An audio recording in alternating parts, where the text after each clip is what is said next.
Voy a contarles hoy una historia macabra, pero no por morbo, sino porque nos va a dar pie para pensar un tema filosófico esencial. Y vamos a evocar algunos versos sublimes, breves, para compensar esta historia verídica, inverosímil. El 6 de febrero de 1916 muere en Nicaragua, en la ciudad de León, el más grande poeta de los últimos tiempos, Rubén Darío, nicaragüense. Parece que el 16 tiene algo que ver con la muerte de los grandes poetas, ya que en 1616 murieron tanto Cervantes como Shakespeare. Y dicen que el mismo día, el 23 de abril de 1616, misterios, sin comprensión. Pero poco antes de morir, Rubén Darío se incorporó en su lecho, sudoroso, extenuado, y gritó: ¡qué horror! Soñé que se disputaban mis vísceras. Junto al lecho estaba Rosario Murillo, que había estado casada con él. Lo sosiega, le dice que no se preocupe, que fue una pesadilla, lo ayuda a recostarse en la cama, le seca el sudor de la frente y a los pocos minutos Rubén Darío muere. El poeta, el vate, con B corta, claro, el que vaticina, así le decían los antiguos al poeta, el vate, el que vaticina, porque se decía que el poeta tiene el don de profecía. Virgilio en la égloga cuarta, anticipa el nacimiento de Jesús. Por ejemplo, Dante también tuvo sus profecías y otros grandes poetas. Bueno, no importa. Acá lo que sí importa es que Rubén Darío dice eso antes de morir.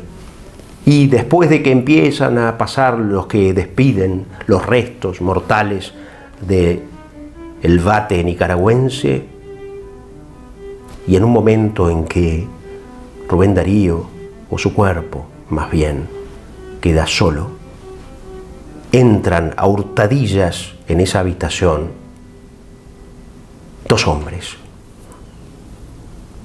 El que fuera su médico, de baile o de baile, y su cuñado, de apellido Murillo también, por supuesto, el hermano de Rosario Murillo. ¿Con qué intención? Bueno, basta ver o imaginar que el médico lleva en su mano una sierra. Y acá hago una pequeña pausa. Lleva una sierra con una intención, por supuesto, non santa. Y hago una pausa para pensar en algo muy sencillo, filosófico, fundamental, pero que a veces de tan evidente se nos pasa por alto. La diferencia infinita, inmensa, entre la importancia del corazón y de la razón.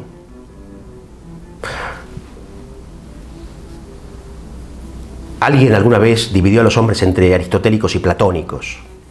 El aristotélico es el que encara la vida más desde la razón, el pensamiento, la lógica, y el platónico desde el sentimiento, la intuición o el corazón. Otros dividieron a los hombres entre carnales y espirituales, como Pablo.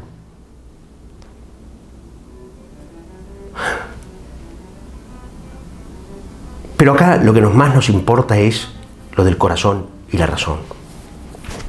Como símbolo de la razón está el cerebro, como símbolo del sentimiento está el corazón. Bueno, si vemos en los libros antiguos, nos encontramos con que tanto los egipcios como los judíos consideraban que el corazón era la sede de la afectividad. Y a partir de Agustín de Hipona, es además la sede del conocimiento profundo. Había una creencia lindísima en Egipto, según la cual, cuando alguien moría, se colocaba, o los dioses colocaban, el corazón del muerto en una balanza, en un platillo de una balanza, y en el otro platillo la pluma de la diosa de la justicia, la verdad y el amor, que era Maat, la pluma de Maat. Si el corazón pesaba más que la pluma, el difunto se iba a los infiernos, porque ese corazón estaba grávido de culpas y crímenes.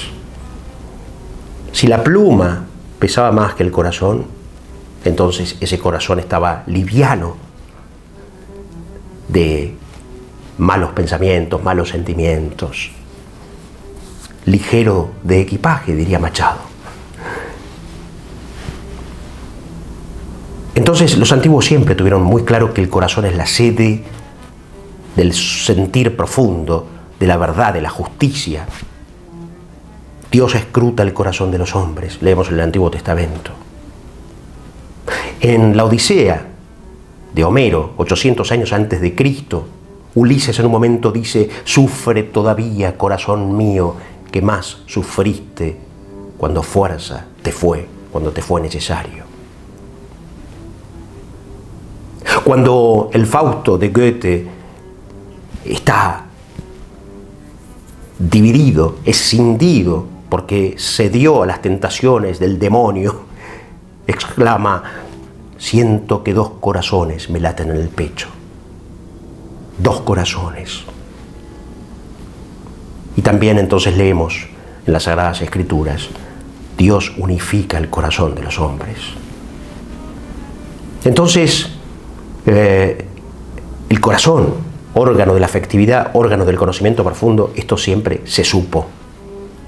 Pero en los siglos racionalistas, sobre todo en Occidente, a partir del siglo XVIII, se empieza a sobrevalorar el cerebro, la lógica, la razón, el pensamiento raciocinante, y el corazón pierde relevancia hasta que llegan los románticos. Pero todavía queda esa idea de que es más importante saber razonar, deducir. Y si no, veamos en los colegios lo que pasa. ¿Quién es el inteligente? ¿Quién es el alumno inteligente? El que más entiende o resuelve las matemáticas. No el que capta intuitivamente un texto literario o poético, o interpreta un mito. Seguimos pensando así. Y a la vez nos olvidamos que el pensamiento, la loca de la casa, como le llama Teresa de Ávila, la razón y a la imaginación también, el pensamiento es lo que enloquece a las personas. El loco es el que perdió todo menos la razón, dice Chesterton. Los chinos son más crudos, por supuesto, no tan sutiles como los ingleses, y dicen: no nos olvidemos que el pescado se pudre por la cabeza. Bueno, eso es muy duro, pero es literal y gráfico. Bueno, cuando una persona abandona su corazón, cuando una persona deja que prevalezca el pensamiento, la razón, que siempre es suspicaz, desconfiada, juiciosa, culpógena, intransigente, sobre el corazón, entonces esa persona se vuelve neurótica. Donde está tu tesoro, está tu corazón, dice Jesús de Nazaret.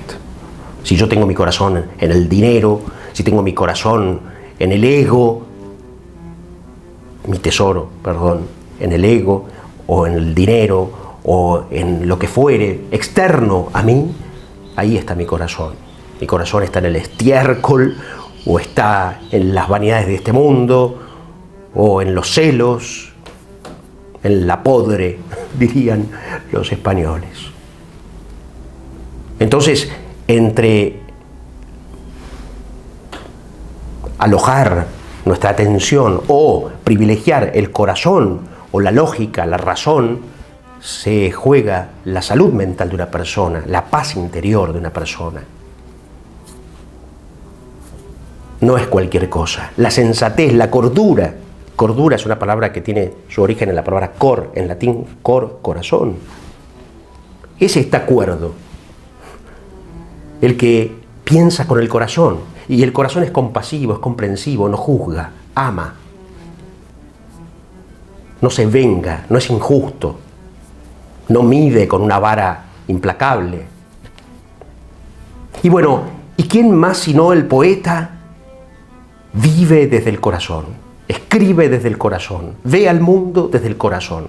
Bueno, volviendo a nuestra macabra anécdota, Murillo y Debayle entran con una sierra. ¿Para qué? Torpe, estúpida, malévolamente, para extraerle al vate, al que vaticina, al poeta, el cerebro. No el corazón, el cerebro. Y de hecho así lo hacen. Le extraen el cerebro, lo colocan en un recipiente, por supuesto con formol, y salen a hurtadillas. Pero Rosario Murillo los descubre y hace un escándalo. Por lo cual, la policía que guardaba la puerta de la casa del poeta, famoso, los lleva a la comisaría a altas horas de la noche. Y el comisario, no sabiendo qué hacer con el cerebro de Rubén Darío en su oficina, hace llamar, o llama él mismo, mejor dicho, al presidente de la República. Lo despierta y le dice: mire, discúlpeme, pero estamos acá con el cerebro de Rubén Darío. Rubén Darío era una celebridad en el mundo, no solo en Nicaragua.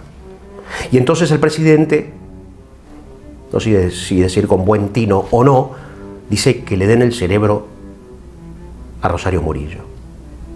Rosario Murillo, por algo Rubén Darío no había querido seguir casado con ella, sino que después terminó sus días con Francisca Sánchez, una mujer bondadosa y analfabeta, que entendía mejor que nadie la poesía de Rubén Darío a pesar de no saber leer. Rosario Murillo le da o le vende, no está claro, el cerebro del poeta a un científico muy conocido. El científico estudia el cerebro y después saca un libro contando cómo descubrió que la genialidad del poeta está en que la circunvolución de Broca en la corteza cerebral, etc. Bueno, un disparate. Asimismo, otras partes del cuerpo, el hígado, los riñones, perdón, pero es así la historia de Truculenta. Una parte va a la Universidad de Oxford, otra a una universidad de medicina de España, y así las vísceras del poeta son repartidas por el mundo. ¡Qué horror! Soñé que se disputaban mis vísceras. Fue el vaticinio del vate Rubén Darío. ¡Qué historia! ¡Qué incomprensión! ¡Qué bestialidad! No cabe otra palabra. Pero cerremos esta historia con unos pocos versos del gran nicaragüense al que vamos a volver. Hay no obstante que ser fuerte, pasar todo precipicio y ser vencedor del vicio, de la locura y la muerte. Y todavía 4 versos más. La virtud está en ser tranquilo y fuerte. Con el fuego interior todo se abraza. Se triunfa del rencor y de la muerte, y hacia Belén la caravana pasa.